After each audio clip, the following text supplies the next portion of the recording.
மாவீரா ரொம்ப அருமையாக இருக்குண்ணே. எங்கள் அண்ணன் குரு அண்ணனை பார்த்த மாதிரியே இருக்குது. ரொம்ப அருமையாக இருக்குது. பாடல் ஃபைட்டு வந்து விஜயகாந்த் ஃபைட் மாதிரியே வந்து குரு அண்ணன் பணத்துக்காக ஆசைப்படாமல் நடித்து பணத்துக்காக ஆசைப்படாமல் இருந்தது இந்த படத்து மூலயமா எங்களுக்கு எடுத்துக்காட்டிருக்காரு. நல்லா இருக்குது, அருமையாக இருக்குது. ஆமாம் அவர் கதையை முழுமையாக எடுத்திருக்காங்க. நல்லா இருக்குது, அருமையாக இருக்குது. சூப்பராக நடிச்சிருக்காரு. அண்ணன் மாவீரன் எப்படி எல்லாம் இருந்திருப்பாரோ அதே மாதிரி நடிச்சிருக்காரு. அருமையாக இருக்குது. லாஸ்ட் சீன் தான் ரொம்ப கண் கலங்கிட்டோம். ரொம்ப இறந்தப்ப ரொம்ப அருமையாக இருக்குது. மியூசிக் சாங்கு அருமையாக இருக்குது. மியூசிக்கெல்லாம் அந்த இது இல்லை, பாடலும் அது மாதிரி நல்லா இருக்குது. பார்க்கலாம், குடும்பத்தோடு பார்க்கலாம். குரு அண்ணன் வரலாறை நல்லா பார்த்துக்கலாம். இதில் இந்த படத்து மூலயமா குரு அண்ணனோட வரலாறு தெரிஞ்சுக்கலாம். ரொம்ப அருமை படம். சூப்பராக இருக்குண்ணே.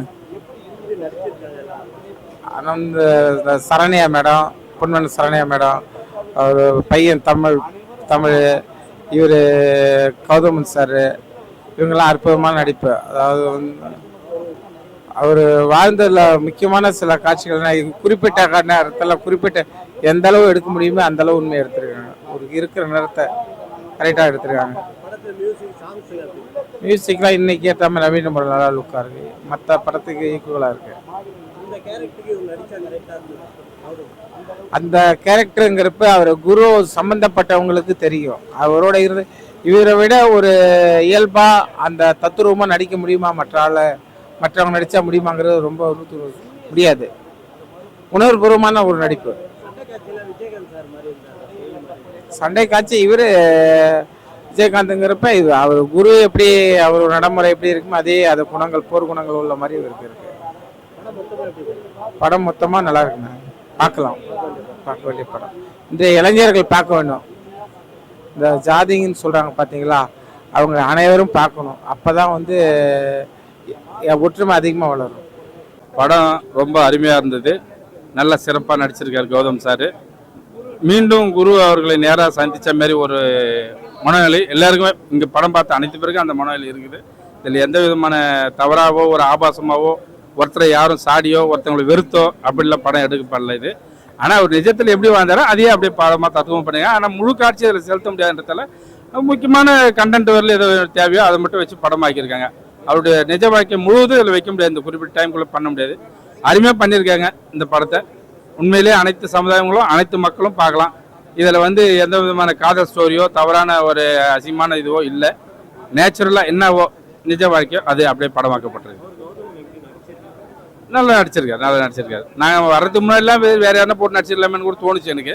ஆனால் பார்த்த பிறகு சரி பரவாயில்ல, அவர் ஒரு உணர்வுபூர்வமாக நடிக்கிறதுக்கு அவராகவே அதை நடிக்கிறது நல்லா தான் இருந்தது. இப்போ பார்க்குறப்ப பரவாயில்ல. பாட்டு கொஞ்சம் பாட்டு வச்சிருக்காங்க, ஒரு பாட்டு கொஞ்சம் உணர்ச்சிபூர்வமாக நடிச்சிருக்காங்க. ஆனால் இந்த தமிழ் மக்களுக்கு வேண்டிய மாதிரி ஒரு பாட்டாக இருக்குன்னு தான் நல்லா இருந்திருக்கும். அந்த மியூசிக்கும் அந்த டான்ஸ் அதை மட்டும் வச்சிருக்காங்க. அந்த வரிகள் இன்னும் கொஞ்சம் தமிழ் மக்களுக்கு சார்ந்த மாதிரி தான் நல்லா இருந்திருக்குமே தோணுச்சு. அந்த ஏற்கனவே ஒரு படம் எடுத்தாங்க இல்லைங்களா, ராசப்படையாச்சு, அதில் பாட்டு இன்னி வரலும் பேசப்படுது. இன்னி வரலும் அந்த பாட்டை போட்டால் அந்த மக்கள் எல்லாருமே உசுபேத்து வர மாதிரி இருக்கும். அந்த மாதிரி ஒரு பாட்டு அமைஞ்சுதான் இன்னும் சிறப்பாக இருந்திருக்கும். படம் நல்லா இருக்குது. பார்த்த அந்த டைமிங்கே தெரியல. டைமிங் முடிஞ்சு போயிடுச்சு, ஈஸியாக படம் டைம் கடந்து போயிடுச்சு. படம் பார்த்தா அனைத்து பேருமே ஓரளவுக்கு ஒரு கண்ணை தொடச்சிட்டு தான் வெளியே வந்திருக்காங்க. அந்த படத்தை பார்த்தவங்க எல்லாமே யாரும் அது தவறாக சொல்கிற மாதிரி இல்லை. நல்லா இருக்குது. ஐயா, இந்த படம் டைரக்டர் கௌதம் எடுத்த படம். நாட்டு மக்கள் எல்லாருமே கோடான கோடி ஜனங்க பார்க்கறதுக்கு சூப்பரையா. இந்த படமா இந்த மாதிரி ஒரு படம் எடுக்கிறது டைரக்டருங்க எடுக்கிறதுல ஒரு படம். இந்த ஒரு டைரக்டர் எடுத்துக்கிற கௌதமே குருவுடைய படத்தை வச்சு எடுத்துக்கிறாரு. எந்த ஜாதி அடிப்படை இல்லாம, இதுல இருந்து ஜாதி இருந்தாங்க. அந்த குரு இந்த ஜாதி அந்த ஜாதி இருந்தாங்க. எந்த ஜாதி இல்லாம காடு வெட்டி குரு எப்படி இறந்தாரோ, அவர் வாழ்க்கைக்கு என்ன பண்ணாரோ, நாட்டு மக்களுக்கு என்ன செய்தாரோ, அந்த காரணத்தை வச்சு இது இந்த படத்தை எடுத்துக்கிறாரு. நாட்டு மக்களுடைய இதுக்கு அவர் சட்டசபைக்கு போனாலும் சரி, சட்டசபையில் இருந்தாலும் சரி, அது ஒரு மனித சட்டசபைக்கு போகும்போது தமிழ்நாட்டு மக்கள் எத்தனை எம்எல்ஏ இருக்கிறாங்க அப்படின்னு பார்க்க போனா தமிழ்நாட்டில் 10 பேர் தான் இருப்பாங்க. மீதி பேர்லாம் அதற்கு இதில் தான் இருப்பாங்க. அந்த மாதிரி தான் இன்னைக்கு நாடு நடக்குது. அதையும் எடுத்து காட்டுறாரு. காவல்துறை இது நான் அனுபவப்பட்டவன். ஒரு கலெக்டர்கிட்ட போகும்போது நான் அனுபவப்பட்டவன். இந்த காவல்துறை பண்ண இதில் இதுவும் எடுத்து காட்டுறாரு. இது நாட்டு மக்கள் சூப்பராக எடுத்து காட்டுகிறாரு. இந்த மாதிரி ஒரு படம் எடுத்து இதே மாதிரி இன்னொரு படம் எடுத்தா கூட சூப்பரா இது மாதிரி படம் எடுக்கிறது ரொம்ப கஷ்டம். ஆனால் குரு வந்து இறந்த போய் கூட அவருக்கு பணம் இல்லாமல் கோடான கோடி ஜனங்க அவருக்கு பணம் கொடுத்தா கூட அதை வாங்கக்கூடாது. நாட்டு மக்கள் நல்லா இருக்கணும், நாட்டு மக்கள் நல்லா இருக்கணும் அப்படின்னு பண்ணார். பத்தியா இந்த படம் குரு படுத்த மாதிரி ஒரு படம் சூப்பர் ஐயா. இது மாதிரி ஒரு படத்துக்கு டைரக்டர் கௌரவுக்கு அவருக்கு நன்றி. நாட்டு மக்கள் இதை பார்த்து நல்லதா புரிஞ்சுக்கிட்டு எல்லாம் ஒற்றுமையாக இருக்கிற அடிப்படையை வச்சுதான் இந்த படம் ரொம்ப சூப்பர் ஐயா. படம் சூப்பராக இருக்குது, பயங்கரமாக இருக்குது. ஃபேமிலியோடு எல்லாருமே வரலாம். இது வந்து ஒரு செட் ஆஃப் பீப்புள் வந்து பார்க்குற படம் கிடையாது. ஒரு சொசைட்டியில் ஒருத்தர் வந்து ஒரு மனிதனாக ஒரு மாபெரும் தலைவனாக ஒருத்தர் வாழ்ந்திருக்காரு. அவரோட ரியல் ஹிஸ்ட்ரி, ரியல் பயோபிக்கு.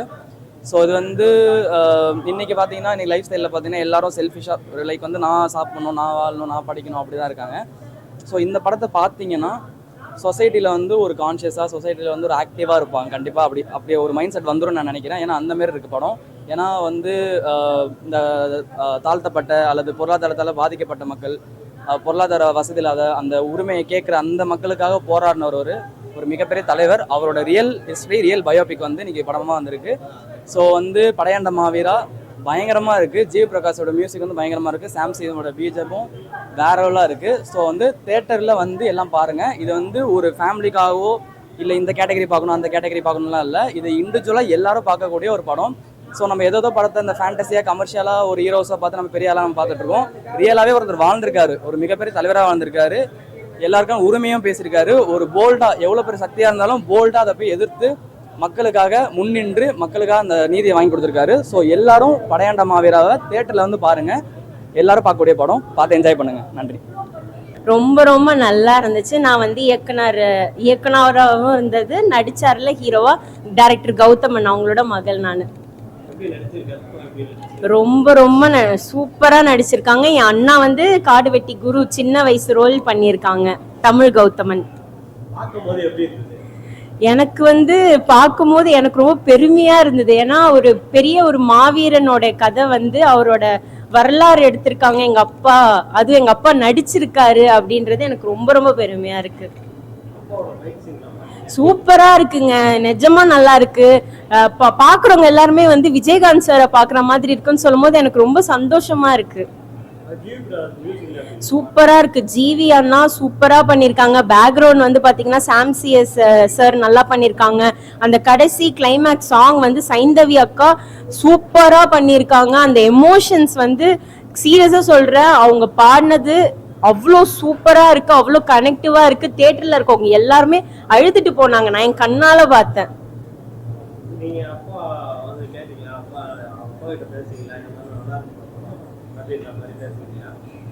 புரியல. நான் எங்க அப்பா கிட்ட என்ன பேசுறேன்னு கேக்குறீங்களா? நான் வந்து பாத்தீங்கன்னா ஃபர்ஸ்ட் டைம் ஃபுல் மூவி பார்க்கும் போது கடைசியா நான் சொன்னல சைந்தவி அக்கா பாடினாங்கன்ட்டு, அந்த சாங் ஸ்டார்ட் ஆகி 1 மினிட்ல நான் வந்து தியேட்டர்ல இருந்து எந்திச்சு ஓடி வந்துட்டேன். அந்த சீன் நீங்க பாத்தீங்கன்னா தெரியும். ஒரு அப்பாவா எனக்கு அந்த சீன் பார்க்கும்போது எனக்கு அவ்வளோ அழுக வந்து நான் வெளியே வந்துட்டேன். அவ்வளோ சூப்பரா அவர் குருவா வாழ்ந்திருக்காருன்னு நான் சொல்லுவேன். அவர் குருவா நடிச்சாருன்னு சொல்ல மாட்டேன், குருவாவே வாழ்ந்திருக்காருன்னு சொல்லுவேன். ஆமா,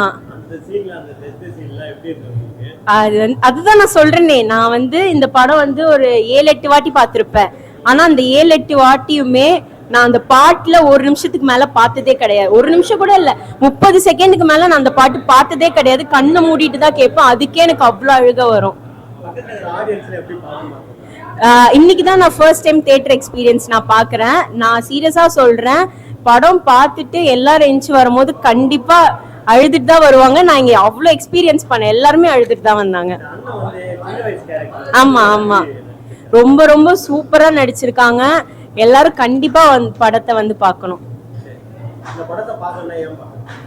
அதாவது ஒருத்தர் எப்படி இந்த சமூகத்துக்காக போராடி இருக்காரு, எவ்வளோ பண்ணிருக்காருன்றது இந்த உலகத்துக்கு முக்காவாசி பேருக்கு தெரியாது. அவரை பொறுத்த வரைக்கும் இது வந்து ஜாதியா பாப்பாரு, இந்த மாதிரி பண்ணுவாரு, அந்த மாதிரிதான் எல்லாருக்குமே தெரிய வந்திருக்கு.